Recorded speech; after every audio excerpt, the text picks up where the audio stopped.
சட்டசபை சட்டசபை மாண்பு மாண்புன்றாங்கல்ல, அப்படியே கதறிக்கிட்டு இருக்காங்கல்ல. இந்த சட்டசபை மாண்பு என்னன்னு கொஞ்சம் பார்த்துட்டு வாங்க.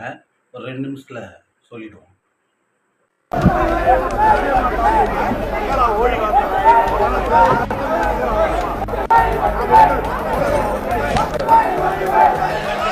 சரி, இடத்துக்கு போங்க.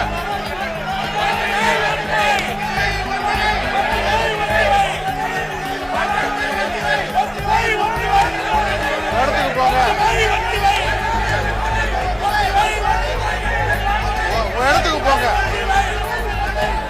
சார், உங்க இடத்துக்கு. இது என்ன நியாயம்? இது என்ன நியாயம்? முதல்ல போய் உட்காருங்க. பார்த்தீங்களா, இதுதான் இவங்களுடைய சட்டசபை மாண்பு. இதை தவிர வேற ஒன்றுமே இல்லை.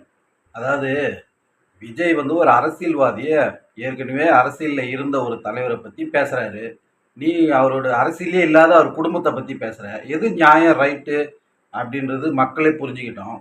இதெல்லாம் பற்றி பேசினா டிவிகேவுக்கு நம்ம சப்போர்ட் பண்ணி பேசலை. சில விஷயங்கள், நியாயமான விஷயங்களை நம்ம பேசணும்.